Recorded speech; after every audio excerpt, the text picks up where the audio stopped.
knowingly or unknowingly, they kill their own children. That is the worst thing that can happen to them, isn't it? What is it that you would say would be step one for everyone to start at least looking into that direction of feeling that life is beautiful?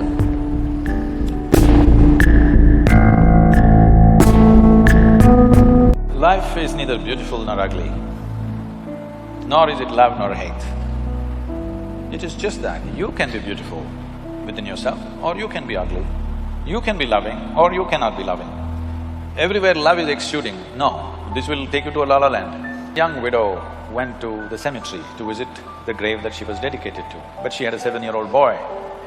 That boy ran all over the cemetery, reading all the inscriptions. He's just learned to read and write, so he's reading all the inscriptions all over. Then he came back to his mother after 20-30 minutes and said, "Mama, where do they bury all the horrible people? Everybody is beautiful is not true. Then this is la-la land, it's not true, people can be extremely ugly. But if you are beautiful, even that ugliness you can transform to whatever extent you can. Will everybody come your way? No, they will not. If they don't come your way, will you become ugly? No, that is the important thing. Right. When things don't happen your way, are you still capable of being a beautiful human being? That is all you have to fix. Right. If that one thing, if you fix, everything is fine. When nothing happens your way, are you still a beautiful human being? See, you must understand this. This is the only thing that this culture has ever worshipped, I want you to understand. Since yesterday, people have been reminding me of this because there is also a real estate issue today. You know, Rama is hugely worshipped. Even today, he is having property problems. He had continuous problems. Young prince, grew up well-educated for those days, very balanced, nice young man, gets married to a young, beautiful princess. For some political reason, he has to leave his kingdom and go to the forest. I know in the movies, in the Rama Rao movies and also Ramanand Sagar's television serial, Rama and Sita are in the forest and all romance and all this. That's not how it works in the jungle. I've lived in the jungle by myself alone for weeks on end. When I used to come back after 2-3 weeks in the jungle, even my parents wouldn't recognize me, they would look at me, what has happened to this guy?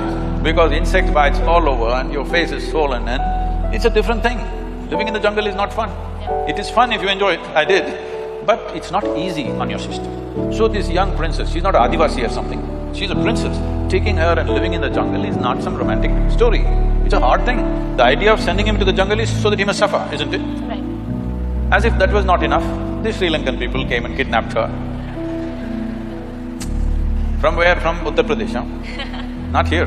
From Uttar Pradesh, they steal his wife and go away. He is a king, he could have found some local solution for himself. But his wife means so much to him, he follows all the way, walking all the way down. No airplane to fly, walked all the way. The kidnapper had a plane, all right but he had no airplane, he walked all the way, fought a battle and then burned down a beautiful city, somehow took his wife back and went home. She became pregnant.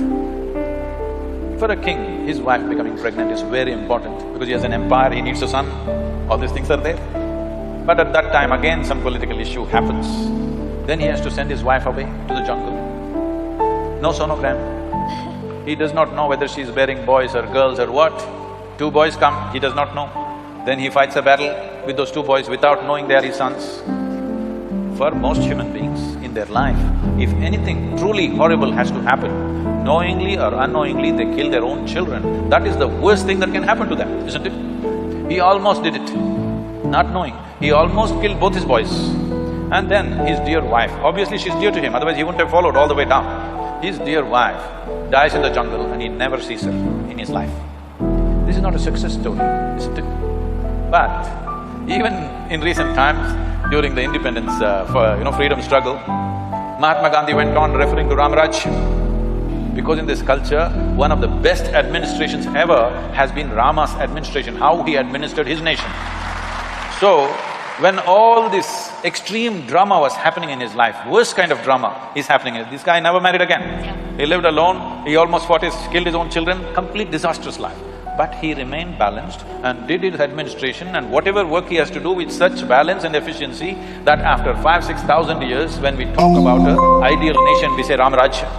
Right. So, the essential thing is this, whatever the drama, however bad it is, every deal is bad. What happened in his life, if one of those things happened to most people, they'll crack up. one of those things, serial disaster. But he is doing everything to the best of his ability that he can do in the given moment and fulfilling his duties, whatever he has to do. So it is that freedom that he has from his drama that's happening around him, absolutely free. This is mukti. As he is alive, he's given mukti, as he is alive, he is free.